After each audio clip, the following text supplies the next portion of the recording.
Ini adalah salah satu posisi dasar saat putih dapat mengalahkan hitam dengan cepat ketika pion ke E4. Sebetulnya bukan hanya putih saja yang dapat melakukan gerakan seperti ini, tapi hitam juga sering menjumpai posisi seperti ini.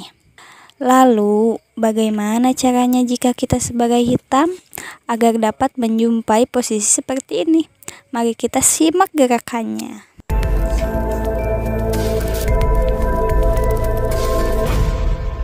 Sekarang kita lihat dulu saat putih memanfaatkan kesempatan ketika menjumpai posisi ini.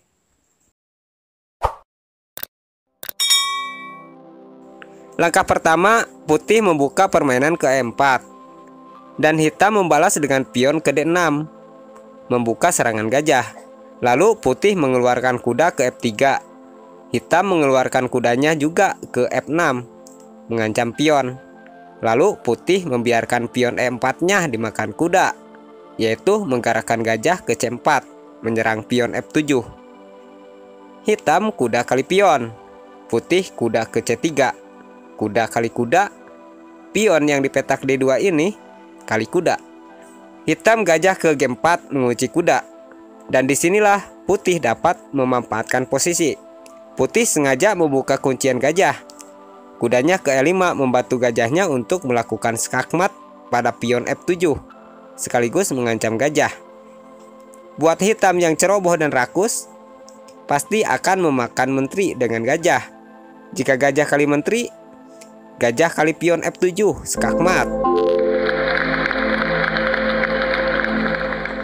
Jika tadi hitam tidak memakan menteri, tapi hitam memakan kuda terlebih dahulu dengan pion, putih akan menggerakkan gajahnya kali pion, skak, raja kali gajah, dan hitam kehilangan menterinya. Kita lihat lagi sedikit ke belakang. Di posisi ini, misalkan hitam tidak menggerakkan gajah mengunci kuda, tapi memajukan pion ke E5 terlebih dahulu.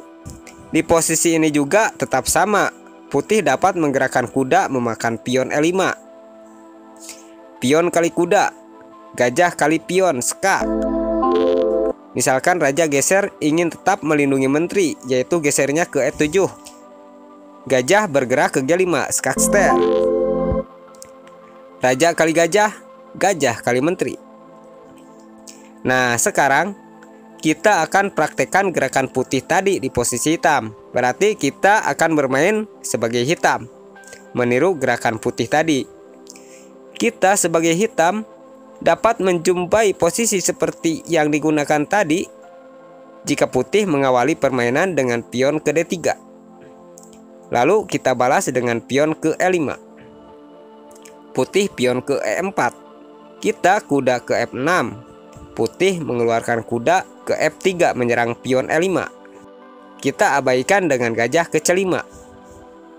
Kuda kali pion. Lalu kita kuda ke C6 mengancam kuda. Kuda kali kuda, pion yang di petak D7 kali kuda. Dan jika gajah ke G5 mengunci kuda, kita kuda kali pion. Tuh kan hasilnya sama seperti posisi putih yang kita perlihatkan tadi. Jadi, jika gajah kali menteri, hitam dapat tewas dalam 2 langkah saja. Gajah kali pion F2, skak. Raja geser, gajah ke G4, skakmat. Kita lihat lagi ke belakang. Tadi itu putih tidak menggerakkan pion ke D4, tapi kuda langsung ke F3, mengancam pion. Kita kuda ke F6. Kuda kali pion. Kita kuda ke C6, mengancam kuda. Kuda kali kuda, pion kali kuda. Lalu putih gajah ke G5, mengunci kuda. Kita gerakan gajah ke C5. Buat putih yang ingin menutup serangan gajah, akan memajukan pion ke C3. Nah, di sini kuda kita dapat bergerak ke E4. Pion kali kuda, gajah kali pion, skak. Raja kali gajah, dan kita dapat menterinya. Atau tadi itu gajah kali menteri. Ya, gajah kali pion, skakmat. Dan kita juga dapat menjumpai posisi seperti tadi jika putih mengawali permainan dengan pion ke E4. Kita balas dengan pion ke E5. Putih kuda ke F3. Kita kuda ke F6. Kuda kali pion. Kuda kita ke C6. Kuda kali kuda, pion kali kuda. Dan putih pion ke D3 melindungi pion. Kita gajah ke C5. Putih gajah ke G5 mengunci kuda. Kuda kali pion. Tuh kan posisinya sama. Gajah kali menteri, gajah kali pion, skak. Raja geser, gajah ke G4, skakmat.